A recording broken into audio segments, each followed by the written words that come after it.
¿Eh? Bueno, pero ahora viene la parte optimista.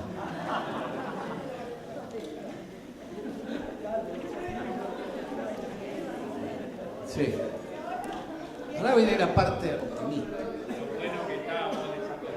No. En serio. Es muy interesante el planteamiento que hizo Aritz, porque bueno, solo es posible transformar la realidad cuando se la conoce. Cuando se ignoran los procesos que suceden y que a veces nos exceden, inclusive a muchos de nosotros que nos dedicamos a estudiarlos, porque los fenómenos humanos y los fenómenos universales y locales y regionales son complejos.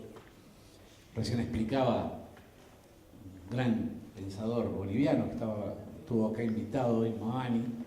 Yo les recomiendo este libro de Vivir Bien o del Buen Vivir, ¿no? Porque es evidente que obviamente los seres humanos nos encontramos sujetos desde nuestros orígenes a distintos sistemas de relaciones de poder.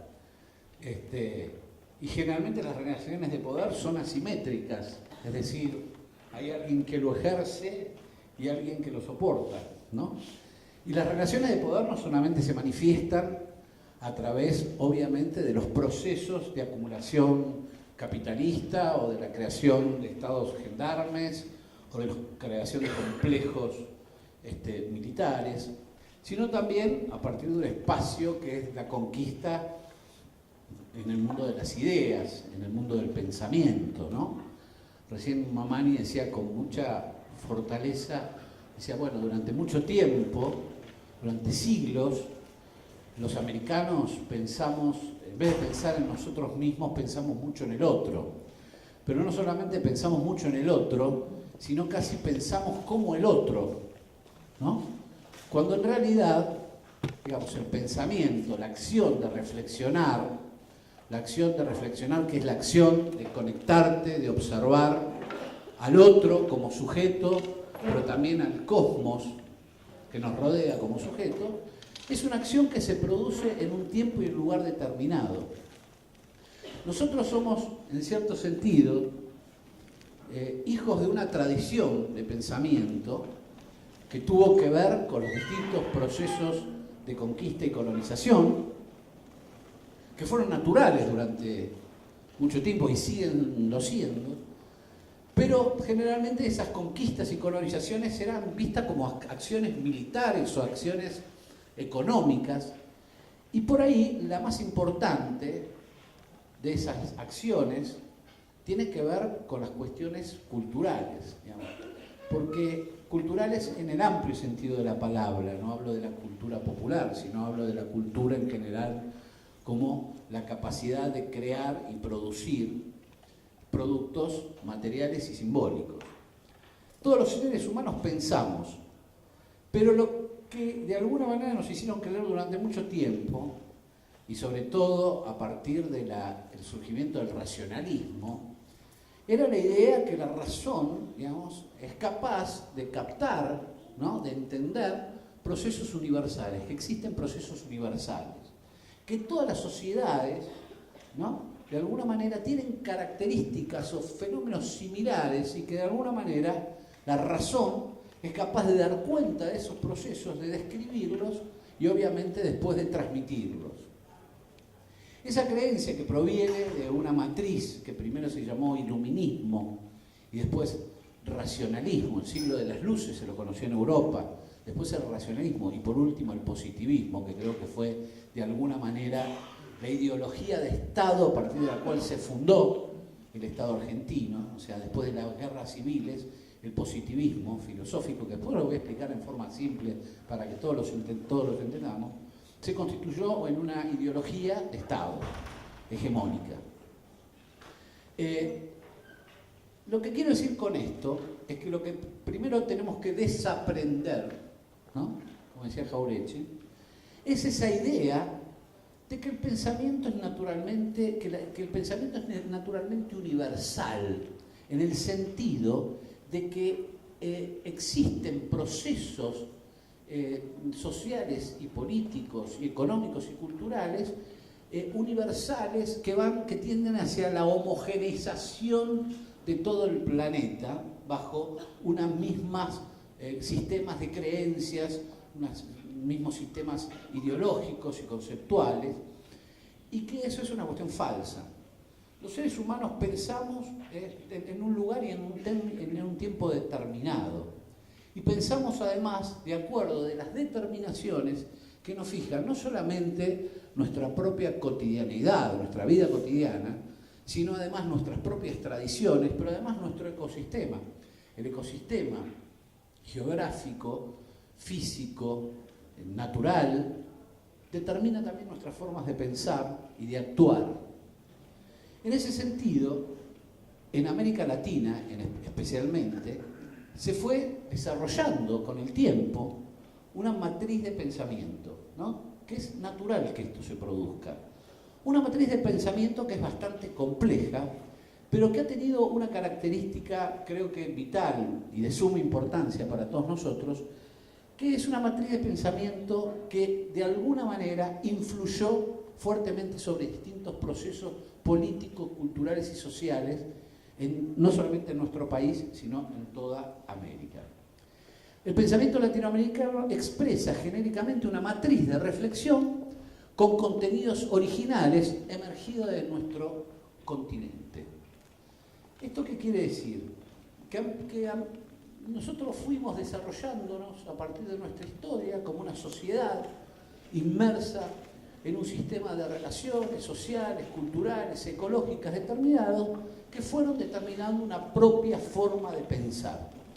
Esa propia forma de pensar tuvo una particularidad, sobre todo a partir del siglo XX, una fuerte influencia en movimientos políticos y sociales, digamos, con aspiraciones emancipadoras, lo que se llama el pensamiento que aspira a la descolonización, ¿no? Esto se produjo, y se produjo no de un día para otro, es un proceso que tuvo que ver con, digamos, las distintas circunstancias históricas, políticas y culturales que fuimos atravesando a partir del tiempo. Entonces, lo que se conoce como pensamiento latinoamericano, esto de lo que se habla mucho y que aparece muchas veces ahora inclusive en muchos textos, y que esta universidad además tiene la particularidad que lo asume como un objeto sujeto científico, porque hay que pensar básicamente que el pensamiento no es solamente, digamos, un objeto, sino es un sujeto en sí mismo, en términos que es un conjunto de ideas y de productos culturales que producimos los seres humanos. Es decir, el positivismo tuvo esta idea de objetivar todo, de colocar todo en el mundo de los objetos, de alojarlo del ser humano, de esa razón que es capaz de conocer por sí misma. Y lo que hizo también es alejar el análisis de los propios fenómenos humanos.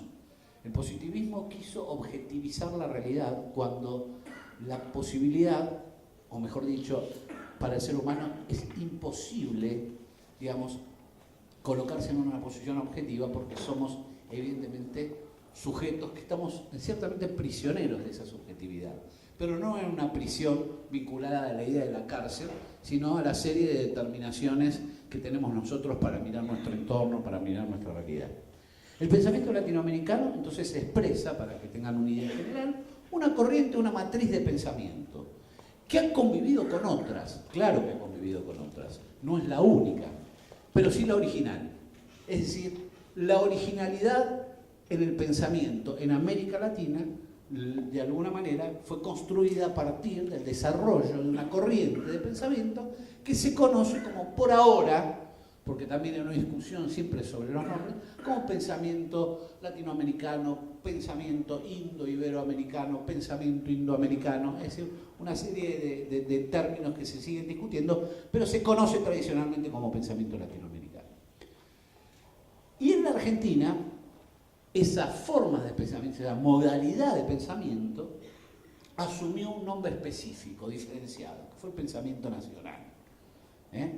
Pensamiento al cual adhirieron autores, digamos, que acá en nuestra universidad se analizan con mucha profundidad, como don Arturo Jauretche, Hernández Arrey, Robles Calabrini Ortiz, etcétera, digamos, los más conocidos.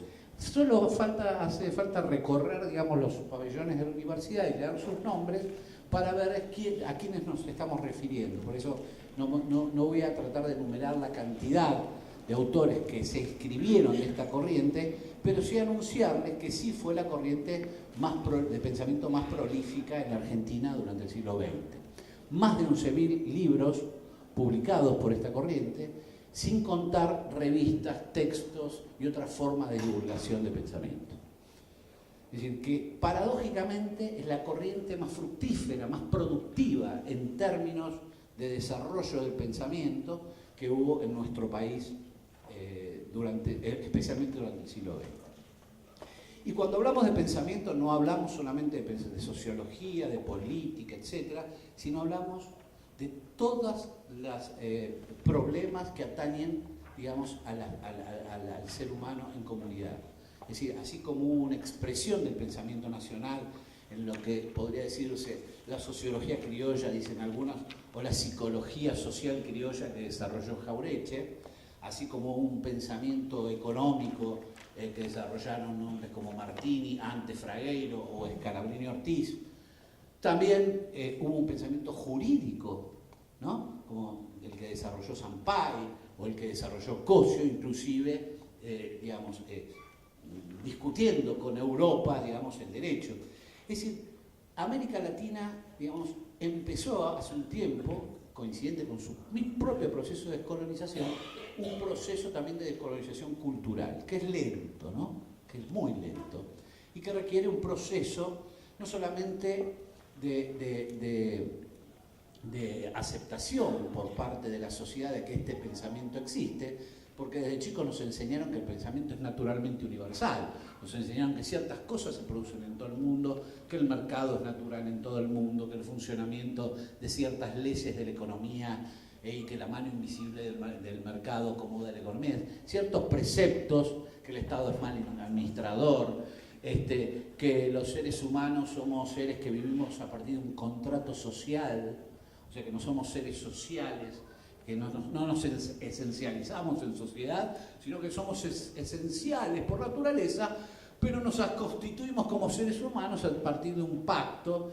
digamos, tácito con la sociedad, derivada del contrato social. ¿Esto qué hace? Que en realidad la idea de la competencia es una idea casi natural, te la presentan como natural. ¿Por qué? Porque es lógico que si sos un sujeto anterior a la existencia de la sociedad, compitas con otros sujetos por los recursos. Ahí surge la idea de competencia. La competencia es natural a un proceso o una cosmovisión, ¿no?, individualista que propone la sociedad como una especie de contrato social tácito. Fíjense pero cómo lo hemos naturalizado.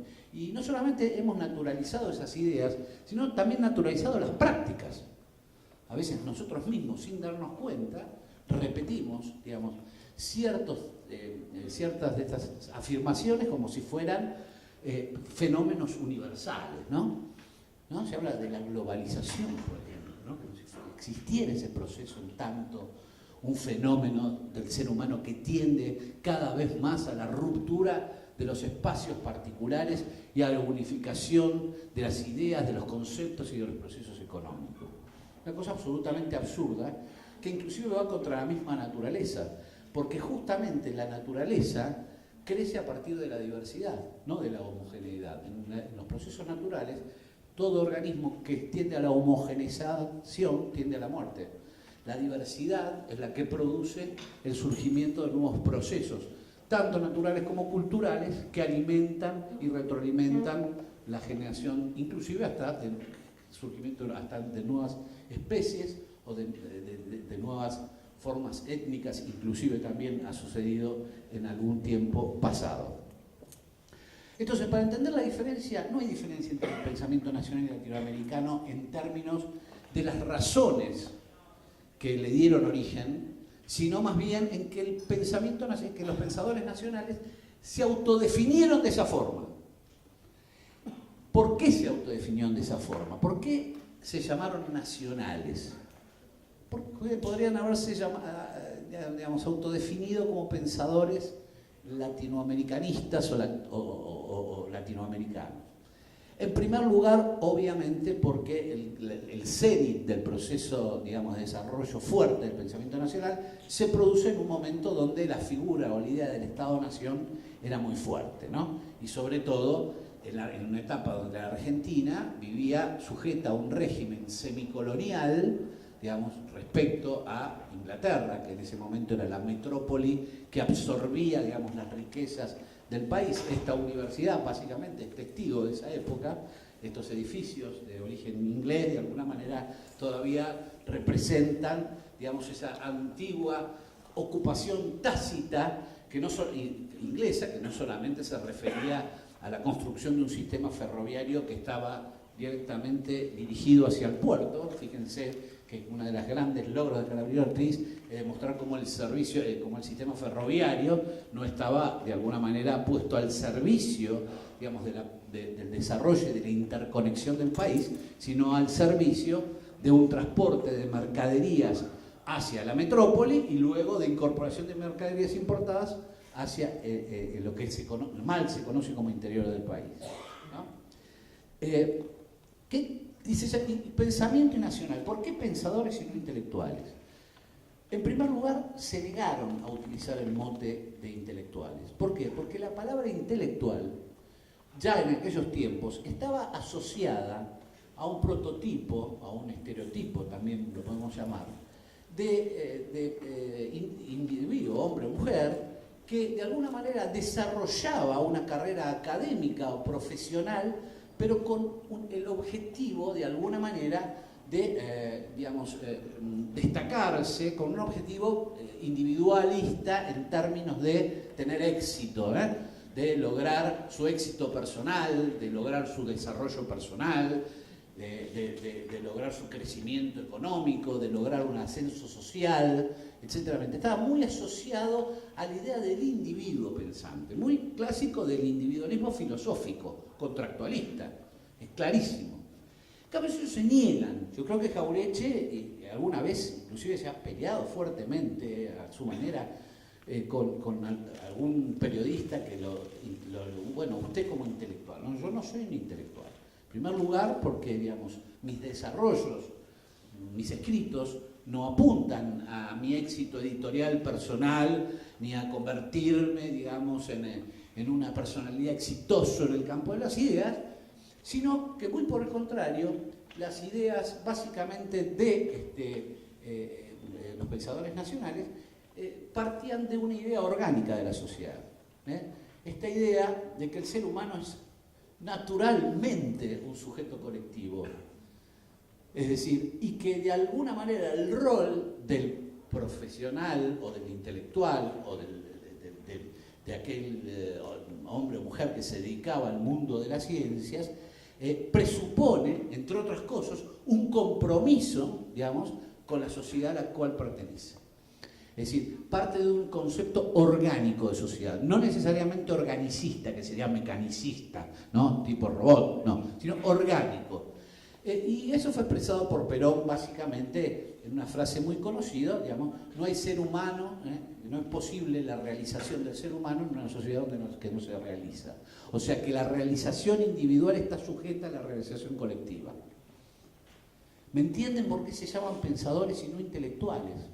Es decir, a mí me molesta particularmente que me digan en algún lado usted es un intelectual. Yo no soy un intelectual. Es decir, yo no elegí esta...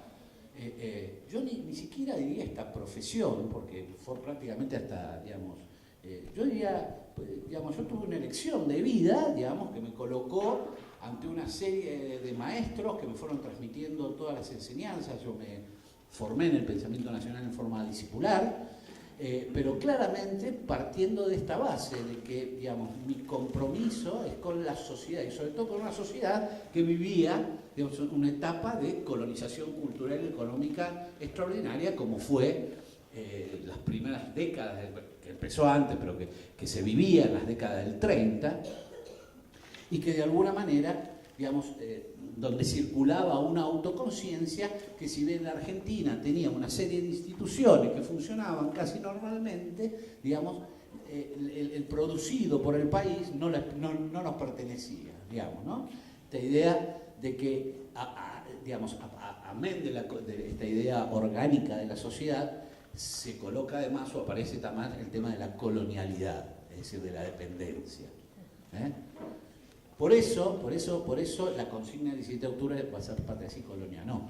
Es decir, no fue una consigna, digamos, de tipo clasista, ¿no? Que podría haber sido, sino la cuestión nacional, la cuestión de la liberación nacional. Es decir, bueno, seamos libres, después veamos qué somos.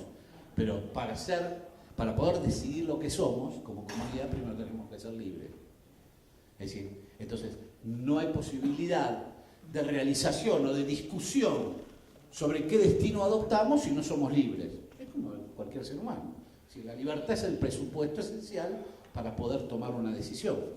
Te orientes hacia donde te orientes. Por eso, de alguna manera, es tan fuerte la presencia cultural, histórica, aún del peronismo. Es fuerte porque es hijo, de alguna manera, de un proceso cultural previo que puso en cuestionamiento la colonialidad en Argentina. Y esta colonialidad no fue puesta solamente puesta en cuestión por los pensadores y por los textos de los Irasusta, de los forjistas, etc., sino culturalmente. O sea, entre los años 20 y 40 hay una revolución cultural en Argentina, donde fíjense los pintores que hacen. Quinquela Martín, en el medio de la Belle Époque, de esa Argentina que aspiraba a imitar con sus palacios Europa, todavía están enteros los palacios. Fíjense la casa, el círculo militar, que era el Palacio Paz, ¿no? 7 personas vivían, tiene 37 habitaciones, que es donde está en este momento el círculo militar. La casa de los Anchorena, que era enfrente, la casa de los Sansaunzué, eran imitaciones, digamos, a palacios europeos, ¿no? O sea que la colonialidad no solamente estaba demostrada a partir del sistema económico, sino hacia la tendencia a la imitación arquitectónica, cultural, etc. La cultura, la gran cultura que circulaba era la música europea, la pintura europea. Hacían esos viajes de Europa, se traían los cuadros de los mejores pintores.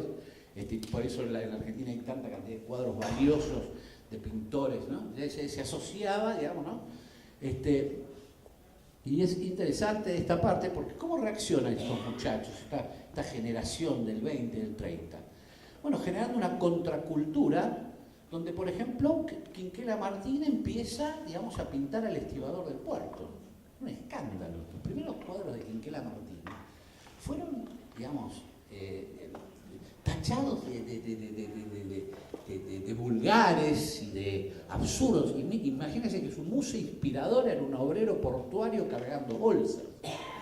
Pero lo que estaba haciendo a partir de la cultura, de la pintura, Quinquela Martín, era mostrar un sujeto social que estaba ahí vivo y que en algún momento iba a aparecer. Estaba como anticipando que había un sector de la sociedad que estaba fuera, de alguna manera, del universo supracultural, pero que estaba ahí. Fíjense el mismo Molina Campos. Separemos después los itinerarios políticos que siguieron cada uno, ¿no? Molina Campos, ¿qué hace? Dice, pinta al gaucho. Es decir, un gaucho que quizás no existía en los términos, ya en la época, en los términos que Quinquela Martín. Pero ¿qué es lo que hace Quinquela Martín? Quinquela Martín lo que hace es transmitir una estirpe que parecía que se extinguía, pero una estirpe que de alguna manera aún hoy existe, digamos ya no en los términos del antiguo gaucho del fin del siglo pasado, obviamente entre otras razones por el exterminio, pero digamos que de alguna manera representaba, digamos, una identidad construida a partir de un sistema de relaciones políticas que también habían sido coloniales. El gaucho también, de alguna manera, es un producto de la colonialidad, esta vez española, hispano, ¿no? De Camilo.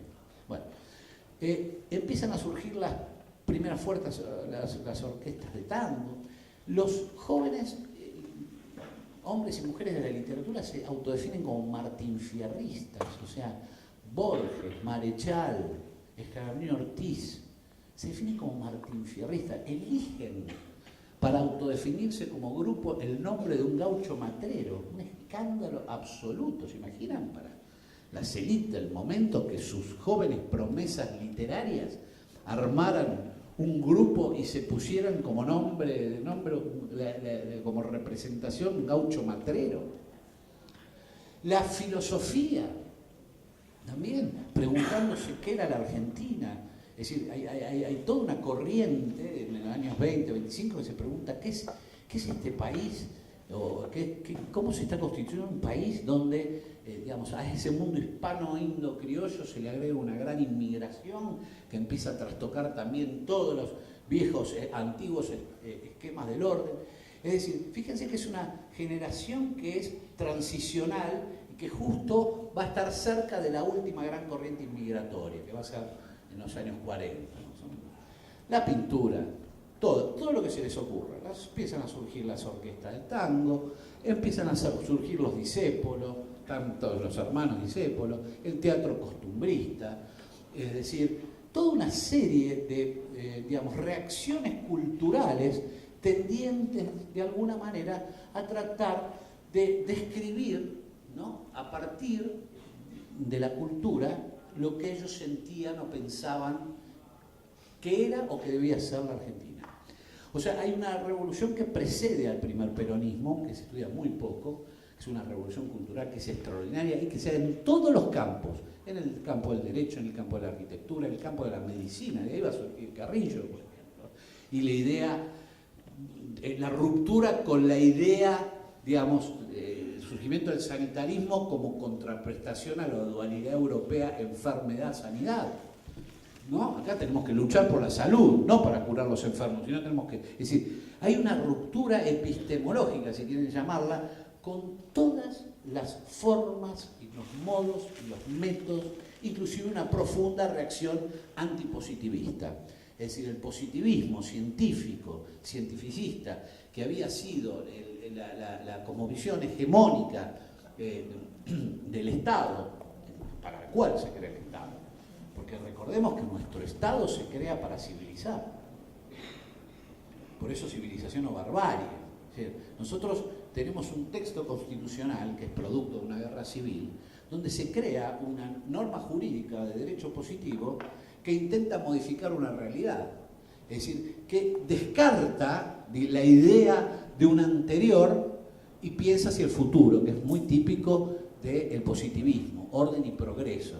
El positivismo no es solamente en Argentina, está inserto en la bandera de Brasil, orden y progreso. Bueno, yo no voy a tratar de explicarle a algunos porque hay 40 minutos, me deben quedar 20 o 10 o 15, no sé, ustedes me irán controlando, 10 minutos. Tratar de explicarles algunas cuestiones para poder entender cómo y por qué se formó y se desarrolló esta corriente.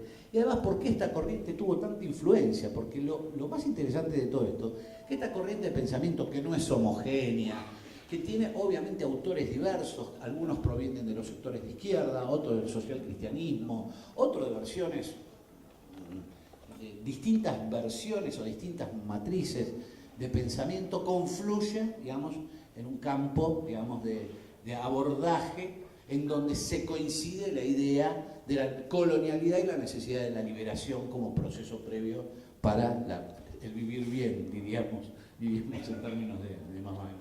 Estamos. Entonces, es una matriz de reflexión, ahí pueden leer, creativa, surgida en la región al calor de nuestro particular devenir histórica y nutrida por múltiples vertientes. ¿Cuáles son las vertientes? Obviamente, el positivismo, digamos, al plantear la dicotomía de civilización o barbarie, digamos, el pensamiento social, político y científico corresponde a la civilización, no a la barbarie. En tanto, las culturas ancestrales, ¿no?, que estaban absolutamente fuera, digamos, ¿no?, de la idea de ciencia y pensamiento. De la barbarie no surge la posibilidad de reflexión científica. Cosa que es una mentira absoluta. O sea, por ejemplo, los mayas tenían desarrollos médicos casi superiores a los de la Europa de su tiempo. En astronomía también pasa lo mismo. Las técnicas de conservación de alimentos de los incas superiores a las que tenían en Europa.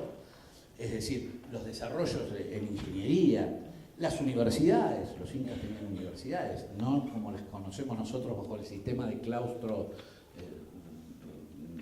digamos, claustro, sino era un sistema donde sus cuadros de pensamiento iban girando por los distintos sectores del imperio, y iban aprendiendo distintas técnicas y especializaciones en distintos, algunos en agronomía, lo que hoy conoceríamos como agronomía, otros en ingeniería, otros desarrollaron los salares de alta montaña, que los pueden ver, todavía están, fíjense cuántos años pasaron, y todavía aquellos salares de alta montaña que proveían elementos necesarios para la conservación del alimento, todavía están en pie, todavía se siguen utilizando. Es decir, la idea de que la ciencia solo proveía de la razón y proveía de la fuera, ¿no? O sea que hay una primera matriz, ¿no?, de pensamiento que proviene de la ancestralidad. Y muchos dicen en Argentina, bueno, pero somos poquitos o muy pocos los que descienden de aquellos pueblos. Primero, en Latinoamérica obviamente sabemos que no es así, pero en Argentina nosotros tenemos un artículo ahí que si quieren después les podemos acercar alguno, donde se acredita que, por ejemplo, en poblaciones como la de Comodoro Rivadavia, el 50% de la población desciende, digamos, de culturas ancestrales. O sea, es decir, está bien, algunos con un mayor nivel de mestizaje, pero, digamos, vos sabés perfectamente que, digamos, cuando se produce el intercambio de etnia, no desaparece, una no domina la otra, las dos conviven. Es un novum en todo caso, algo nuevo, pero no es que desaparece algo de lo otro. Es una nueva convivencia de alguna manera, a veces contradictoria, en el caso de la conquista contradictoria. Es el producto muchas veces de la conquista y de la apropiación de las mujeres, pero surge, pero es un dato de la realidad que no se puede negar. En todo caso, esto no es incompatible con la reivindicación de los derechos de los pueblos ancestrales, sino sí con la existencia de esos procesos de mestizaje, que de alguna manera esa primer vertiente proviene de allá.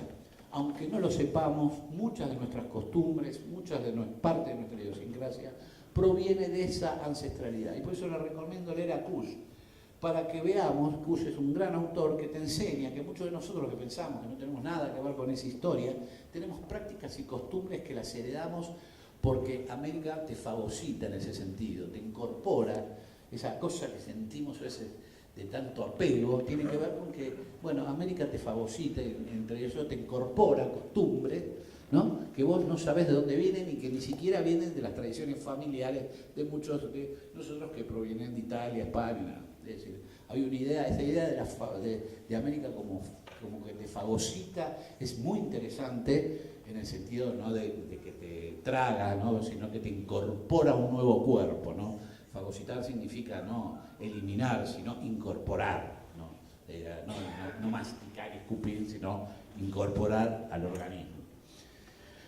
Esta corriente, ni en Argentina ni en Latinoamérica se organizó, no hay escuelas de pensamiento latinoamericano, hubo experiencias, cátedras paralelas, alguna cátedra por allá, experiencias, siempre estuvo al margen del mundo académico. La primera experiencia concreta de objetivación, subjetivación, es decir, de constituir un sujeto objeto de estudio, es en nuestra universidad, que tiene un seminario para todos los estudiantes de toda la universidad, provengan de cualquier disciplina, ¿no? Y ustedes me tendrán que, digamos, que me preguntarán, muchos de ellos preguntan para qué, y cuando uno les explica a los de turismo cómo el conocimiento de esa ancestralidad puede generar, digamos, no solamente expectativas laborales individuales, sino además el contribuir a recuperar a partir del conocimiento y la protección de esas ancestralidades, los ingenieros a entender cómo podemos recuperar algunos elementos alimentarios y productos alimentarios súper sanos y súper interesantes.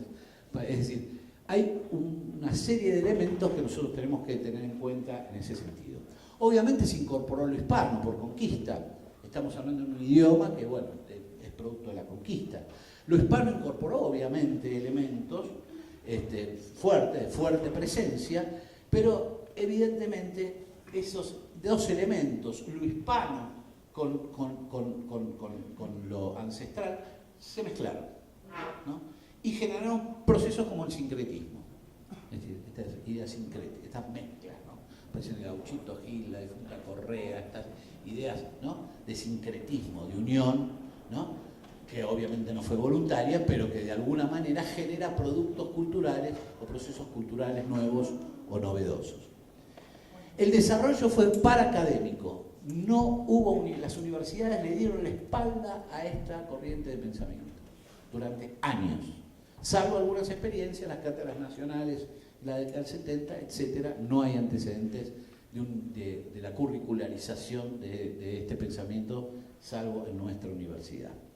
Es autodefinido, se definieron ellos, pensadores nacionales en el caso, y pensadores latinoamericanos, diciendo, estamos pensando desde acá, desde Latinoamérica, desde Argentina. El pensamiento es situado.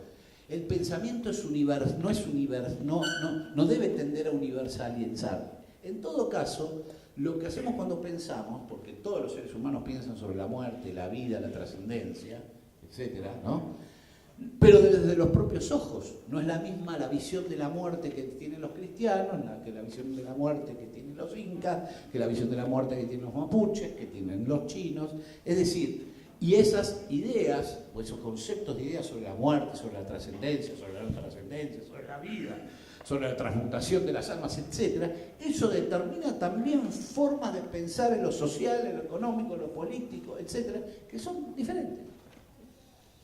Y que existan procesos que de alguna manera son comunes, eso no significa que existen particularismos que de alguna manera te definen como persona. Todos los que estamos acá somos seres humanos, ¿estamos de acuerdo? Todos somos seres humanos, salvo tenemos también un ser humano acá. Todos somos, eso tenemos en común. ¿Pensamos todos igual? ¿Y por qué si acá en este pequeño grupo no todos pensamos igual, el mundo debería tener que pensar igual? ¿Por qué imponer, por qué esta idea de valores universales? ¿De dónde surge eso? Bueno, eso surge básicamente de la colonialidad. El tratar de imponer al otro mis valores y mis ideas, porque la conquista cultural, digamos, es la herramienta perfecta para después la conquista económica, presupuesto necesario para la conquista económica. Por eso, el optimismo, digamos, en el sentido que nosotros estamos observando en Latinoamérica, que si bien hay procesos políticos complejos y, digamos, hubo cuestiones durante estos años, los años anteriores, experiencias de descolonización que nos van dando, digamos, que se van constituyendo el motor histórico para que las nuevas generaciones vayan construyendo, digamos, lenta, porque estos son procesos lentos. Claro, porque uno ve a los grandes imperios, parecían que surgieran de un día para otro, pero en general los imperios tardan, tienen sus procesos, y como en la naturaleza también tienen sus procesos de decadencia. El imperio romano parecía que duraba toda la vida y cayó, el imperio español cayó, digamos, en general uno tiende a pensar que estos procesos no terminan nunca y siempre terminan, porque no hay posibilidad de que se mantengan sistemáticamente en el tiempo, aún con el poder que se le atribuye actualmente al sistema, digamos, capitalista o al proceso de acumulación de capital, ¿no?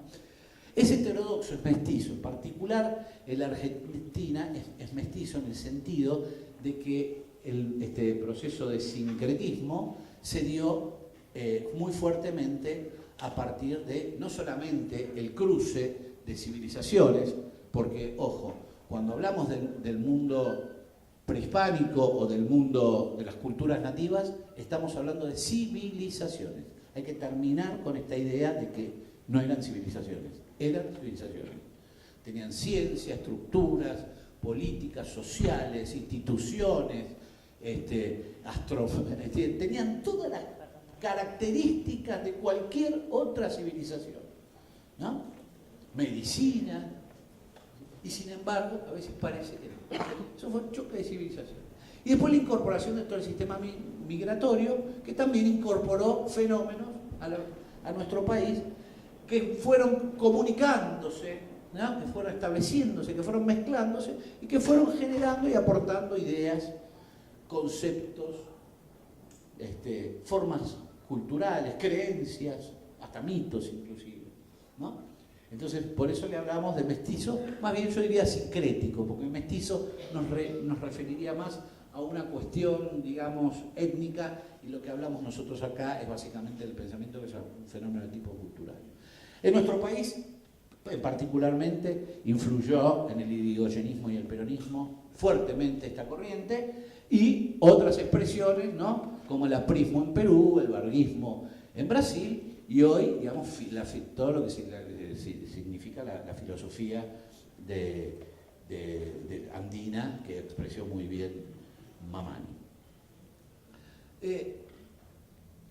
Para terminar, o sea, mucho se podría hablar de esto, digamos, vieron una charla condensada. En estos momentos asistimos, yo creo, de forma muy optimista, a una fuerte reproducción del surgimiento de nuevos cuadros jóvenes del pensamiento nacional, muchos, más de lo que nos imaginamos, y creo que en ese sentido, digamos, en la Argentina, más allá de las circunstancias transitorias políticas que estamos viviendo, hay un proceso de recuperación del sentido del pensar desde nosotros mismos, que eso es inalterable. Si podrán tomar esta medida, la otra. Es decir, como diría Jauretche, estamos mucho más avispados que antes. Y lo que por ahí eran pequeños grupos discipulares, muy chiquitos, hoy se han ampliado. Hoy hay tesis universitarias sobre esta cuestión. Con lo cual, en parte optimista, en primer lugar, digamos, yo me considero un ser finito y, digamos, si bien me hubiera gustado participar de los grandes acontecimientos de toda la historia y tenerla en la cabeza, no hay otro tiempo, que dice Serrat, dice, no hay otro tiempo que el que nos ha tocado. Entonces a uno le toca vivir esta época. Y esta época, yo desde otra perspectiva, quizás no tanto la geopolítica, veo cómo están resurgiendo en muchos estados latinoamericanos esta idea del pensamiento descolonizador, digamos, y con nuevos promesas juveniles, chicos que se están formando, etcétera, etcétera, etcétera, que son como aquellos forjistas de la época del 30, que van a protagonizar, lógicamente, una futura transformación. Muchas cosas más que podría explicarlos, pero por ahí estos son es el antecedente, digamos, como para introducirlos en el tema, y ser conscientes que los pueblos piensan, y que no pensamos igual, que eso es natural, y que lo que es eficaz y eficiente en una sociedad determinada no necesariamente lo es en la otra. Que el proceso de industrialización que es eficaz en determinada sociedad no necesariamente debe ser aceptado o adoptado por otra sociedad. Para eso necesitamos estar muy fuertemente preparados desde el punto de vista de la cultura, no en el sentido del arte, sino de la cultura que implica el pensamiento, ¿no? Y el pensamiento y la reflexión. Yo creo que estos años han contribuido mucho a eso y por eso soy súper optimista. Aparte, digamos, yo como siempre digo, si traje hijos al mundo es porque estoy seguro que van a venir a la Argentina, una Argentina y una América mejor, porque si no, uno fuera pesimista directamente y diría, bueno, termino acá, ¿no? Y entonces me parece que más allá de las circunstancias transitorias, que son jorobadas y complicadas, y que las explicó muy bien Aris, hay, digamos, para mí un proceso, digamos, irreversible de recuperación de algo que es muy importante, que es esta idea de pensar y de intentar, o de pensarnos nosotros mismos, pensarnos nosotros mismos desde nosotros mismos, ¿no? Que no es un autocentrismo, sino la capacidad de autorreflexionar sobre tus potencialidades, sobre tus debilidades, sobre tu historia para poder construir el presente y el futuro. Así que estaríamos ahí terminando, creo que fui casi respetuoso del tiempo y no sé cómo sigue. Muchas gracias.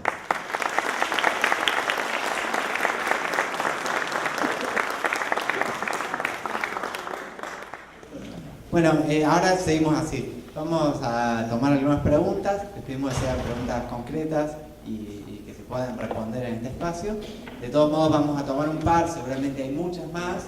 En ese caso, les pedimos que nos la pasen en el momento del taller, que la anoten, nos la pasen, y nosotros después se la vamos a hacer dos docentes que son tan de la casa que ni siquiera les pedí permiso para hacer esto, pero después los vamos a filmar con las preguntas que ustedes tienen y vamos a subir esos videos al Facebook, si están de acuerdo. Así que bueno, el que tenga preguntas.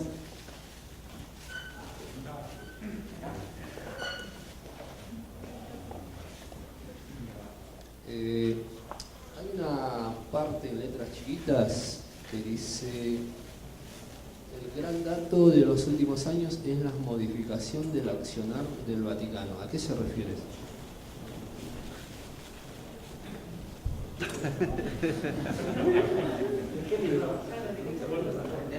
Sí, se lo filmé.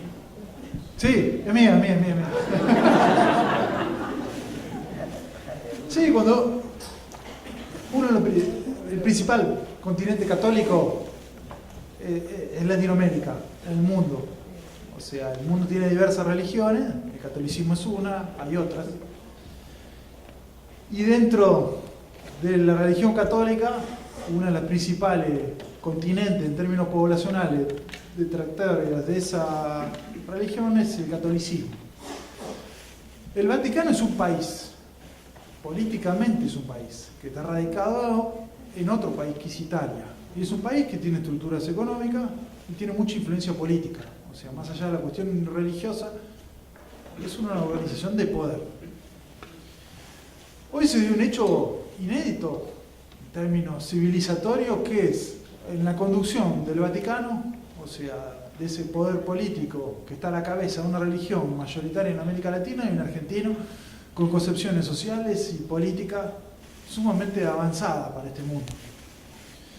Entonces ahí, cuando uno ve a la política internacional, y uno puede decir, tropezó Dilma Rousseff y Brasil, no tenemos, no sé, Tajana, el canciller Timmermans en la ONU, y va mal corra.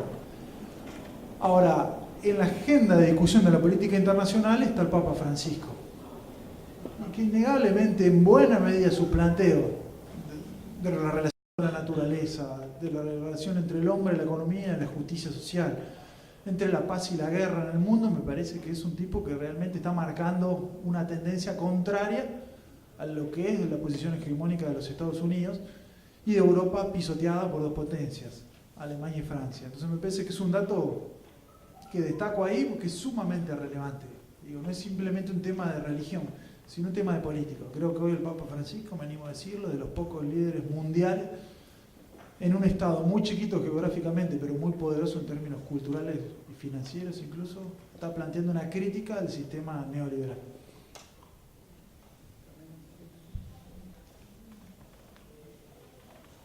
Yo agregaría una cosa, ¿no? Digamos, nosotros acá en el seminario trabajamos la Laudato Si, ¿no? Porque obviamente forma parte de la expresión, digamos, de un sector, digamos, no es el único, y resulta muy interesante, es quizás inclusive en la misma Europa se está discutiendo como una pieza filosófica importante, contracultural si quieren llamarlo, más allá de dónde surja. Es un texto muy parecido, digamos, tiene mucho de la comunidad organizada, tiene muchas influencias filosóficas del social cristianismo, del peronismo, seguro se nota claramente, aunque la trató de disimular, pero también incorpora cosas muy interesantes, como esta idea muy americana, de la salvación del ser humano y de la tierra están unidas. Es decir, el industrialismo está en una carrera, digamos, ¿no? Industrialicemos, digamos, no importa el contexto, digamos, ¿no? No importa el contexto. Somos parte diferente. Hay una separación entre naturaleza y cultura.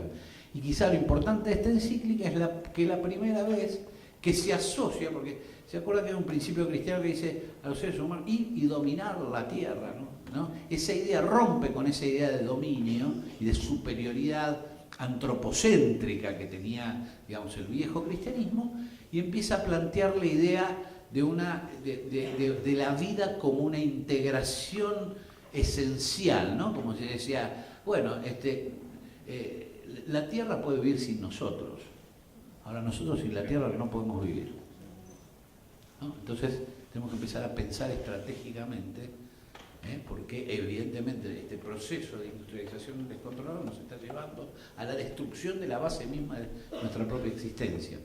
Cosas interesantes que posiblemente pueden ser inconcebibles en cualquier texto emitido por el Vaticano hace los años anteriores. Cosa que tiene cosas interesantes para mirarla y ver. Discúlpame que te interrumpí.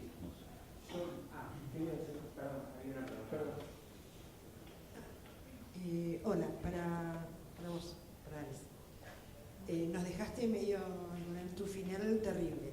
Y es algo que nosotros venimos hablando ya hace no tantos meses, hace poquito, ¿no? Y a mí me desespera, y a muchos nos desespera, el tema de que nos están pasando por encima, justamente en la parte, destruyendo todo lo social, o casi todo lo social, y viendo que mucha gente está pasando tanta necesidad. ¿Y qué hacemos mientras tanto? Esperamos cómodamente sentados y nos pasa por encima. Entonces, ¿qué hacemos? Bueno, yo creo que es la política. Me parece que es la política, los partidos políticos, la única alternativa para me parece a mí, el gran momento civilizatorio, porque lo que está en juego ahora no es simplemente un gobierno, sino es la civilización, porque realmente este nivel de violencia social, ecológica, macroeconómica, no hay mundo ni comunidad que aguante. Yo creo que, y comparto con Pancho, hemos pasado contrarrevoluciones peor, la del 30 que volteó Irigoyen y que la puso Rockefeller, como ahora lo pone la Shell, la del 55 que incluso vino con bombardeo y con fusilamiento, y la del 76 que fue un reguero de sangre. Yo creo que el pueblo argentino ha pasado peores que esta. Entonces yo soy sumamente optimista que es la política la que nos llevó a este momento y la que va a resolver. Entonces cada uno de ustedes lleva un bastón de marical, decía el general, pero cada cual de ustedes de su ámbito de influencia tiene una responsabilidad que cumplir, de un comedor, una cátedra, una escuela, un centro cultural.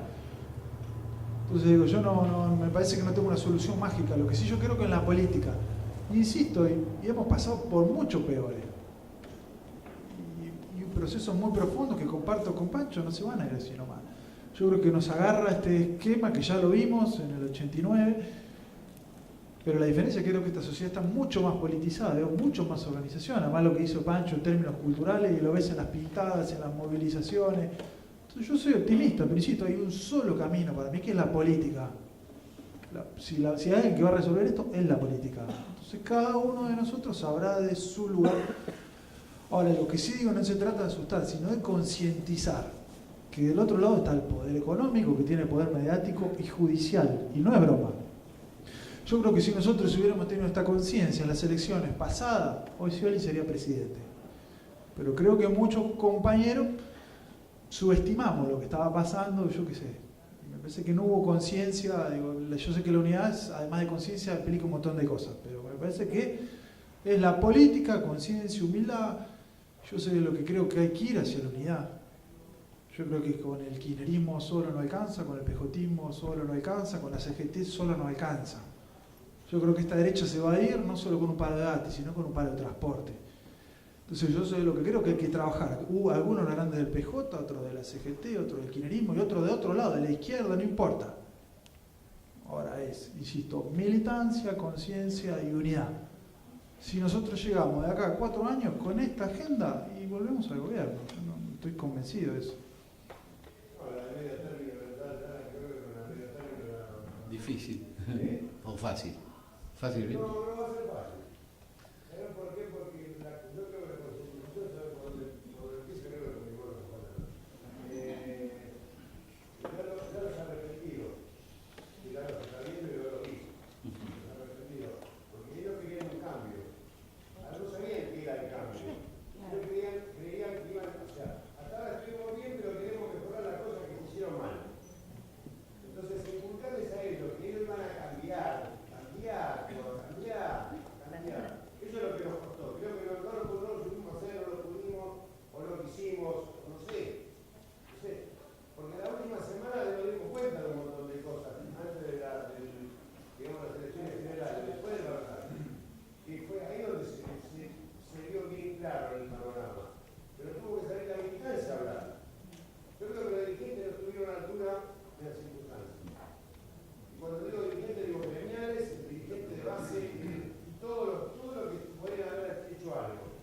no lo hicieron.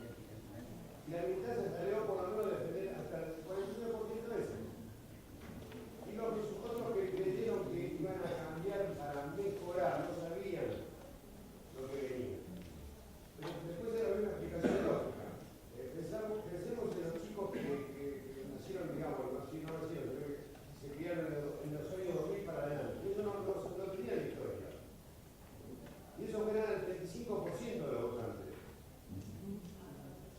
Y eso lo llevó a la gran discusión de nuevo, a empezar de nuevo, siempre a empezar de nuevo. Eso es lo que no creo que no queríamos nadie. Ahora qué. Sí, yo te respondería lo siguiente, porque la pregunta de la compañía fue ¿qué hacemos? Mira, la Argentina tuvo una cosa muy interesante cuando uno mira la historia un poquito más amplia, que fue, digamos, que tenemos una tendencia hacia la autoorganización. Esa tendencia hacia la autoorganización la expresó filosóficamente Perón en una frase que se llama Organizaciones Libres del Pueblo, ¿no? Es decir, ¿qué significan esto? Por ejemplo, las organizaciones del pueblo fueron las que resistieron de alguna mente los primeros embates de la explotación de los inmigrantes a través de lo que se conocía en ese momento, ¿se acuerdan? Como mutuales, asociaciones, socorros mutuos, asistencia. Los sindicatos, los clubes, es decir, hemos desarrollado dentro de nuestra particularidad, esto no sucede en otros países, ni siquiera en Latinoamérica, que generalmente ante los momentos de crisis, los argentinos tendemos a juntarnos y a autoorganizarnos en distintas formas de asociación que a veces se orientan, que van desde un interés, digamos, de género hasta un interés deportivo o un interés político, gremial, etc. Entonces a mí me parece que estos momentos son para fortalecerse en esas organizaciones. Yo, digamos, si pudiera recomendar algo, es eso, es justamente plantearse, fíjense el rol que jugaron las organizaciones en el 2001, fíjense el rol que jugaron los sindicatos en las décadas de máxima explotación en la Argentina. Los sindicatos son o deberían ser organizaciones. Lo que hay que tener mucho cuidado es que esas organizaciones libres del pueblo sigan siendo libres. Y esta es una advertencia para el futuro. Vos hablabas de los errores. Un texto que está muy poco difundido, Perón decía que a las organizaciones libres del pueblo hay que ayudarlas a caminar para que crezcan, pero no hay que sostenerlas en el subsidio permanente, porque terminan siendo parte del Estado, y la naturaleza es que no lo sean, que coadyuven al Estado. Yo creo que uno de los errores, porque hay que hacer autocrítica, compañeros, si no, discúlpeme, digamos, yo soy un pensador crítico, digo, y aparte tenemos una experiencia histórica y alguien que lo vivió. Cuando vos fíjate, el gran crisis del sindicalismo, cuando le entregan las obras sociales, cosa que nunca hizo Perón, pero sí lo hizo Onganía. ¿Por qué? Porque sabía que a partir de ahí construía una clase sindical empresarial. Cuando vos una organización libre del pueblo la tenés atada al subsidio permanente, esa organización abandona la mayor potencia que tiene, que es la capacidad de crear y de desarrollar acciones para, hacer crecer y perdurar esa organización. Entonces nosotros tenemos que pensar que en estos momentos, obviamente algunos se dedican a la militancia política, otros se dedican a la militancia universitaria, pero los compañeros que provienen de organizaciones sociales, hay que volver a las organizaciones a crear esas, a recrearlas, pero ya desde una visión de la idea, ya no, que el subsidio es un elemento que nos ayuda a caminar, es como los chiquitos, nos tiene que ayudar a caminar, pero no es el elemento esencial para caminar permanentemente, porque terminan presas del mismo problema que el Estado. Y esto se ve, yo no voy a nombrar, pero lo podemos ver en organizaciones muy fuertes, que a mí no me importa la cooptación o que una organización adhiera políticamente a un proceso, para nada, al contrario, uno quiere que una organización, pero que no esté anudada al destino del Estado. Eso es lo rico que tienen las organizaciones libres del pueblo. Entonces los dirigentes de las organizaciones libres del pueblo tienen que ser muy cuidadosos en esto. Sí, recibir el subsidio, sí, lo necesito, obviamente, pero también generar posibilidades de subsistencia propia que no me aten a mí al destino, Y entonces eso permite seguir cumpliendo con la función.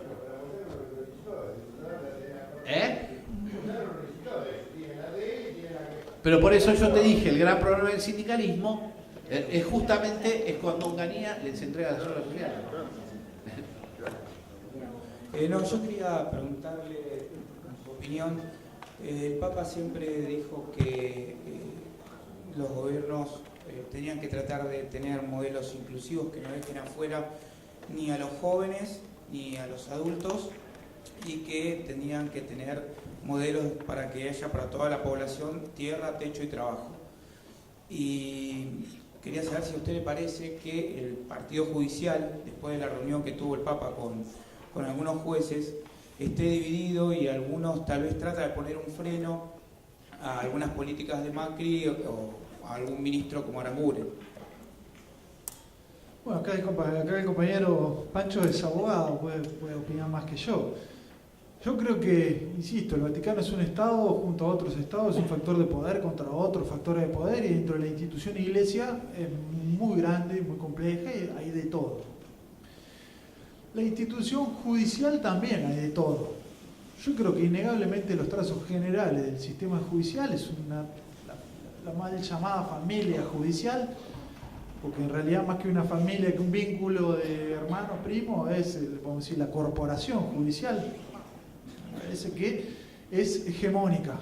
Yo estoy convencido que la justicia argentina en buena medida, es decir, reproduce los grandes intereses de un núcleo conglomerado de factores de poder económico, pero también poder político y otros tipos de crimen organizado. Buena parte del crimen organizado en Argentina sobrevive no por el comisario, que es el eslabón más débil del sistema, sino principalmente por el poder judicial.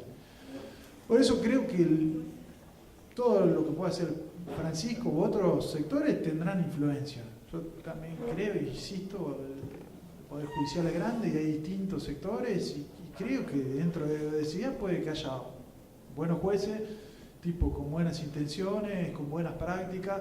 Ahora insisto, dentro de un sistema que es como sistema oligárquico, porque digamos la verdad, el sistema desde su forma de ingresar, de trascender, de ascender, es un sistema oligárquico de poder. Entonces creo que hay muchos buenos compañeros ahí adentro. Y creo que toda la acción, sea la del Papa o la de otro compañero, va a aportar. Ahora, lo que sí vimos que en el debate de la democratización de la justicia, vimos claramente la diferencia entre el poder político y el poder real. El poder político sanciona la ley, el poder real se la baja. Entonces me parece que esa ecuación, intervención del Papa mediante, hoy no se varió, pero bueno, habrá que seguir acumulando para que se modifique. Yo no sé de lo que hablaron, pero me imagino que el Papa seguramente le habrá dicho, porque conoce la Argentina no necesita abogados, más abogados, necesita más justicia, que son dos cosas totalmente diferentes. Segundo, le habrá dicho los derechos que fueron reconocidos no los conculquen, porque él vivió la experiencia de la conculcación de los derechos sociales de la Constitución del 49 y vivió las consecuencias generacionales de la eliminación de los derechos consagrados en una de las constituciones más modernas y transformadoras del mundo. Me imagino, segundo, que habrá hablado de la necesidad de que los jueces abandonen el derecho, digamos, positivo y empiecen a trabajar sobre el valor justicia. Es decir, no puede ser que en la Argentina los presos sean los pobres y que no haya un juzgamiento al poder. Y cuando hablo del poder, no hablo del poder político. Es decir, yo me estoy imaginando, primero porque no soy un hombre de la Iglesia, pero me imagino, por la trayectoria y por el discurso que tiene Bergoglio, por lo menos desde que es Papa, claro, es ese.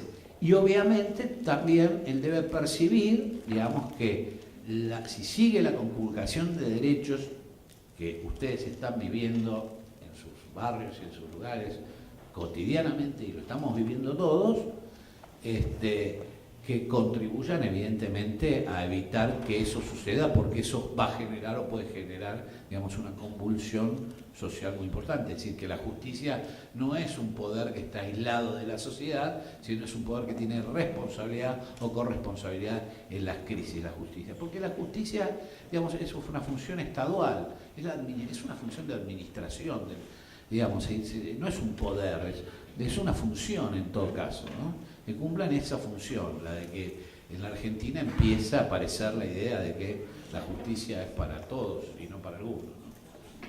Me imagino que de eso habrán hablado. No lo llamé hoy. Sería deseable.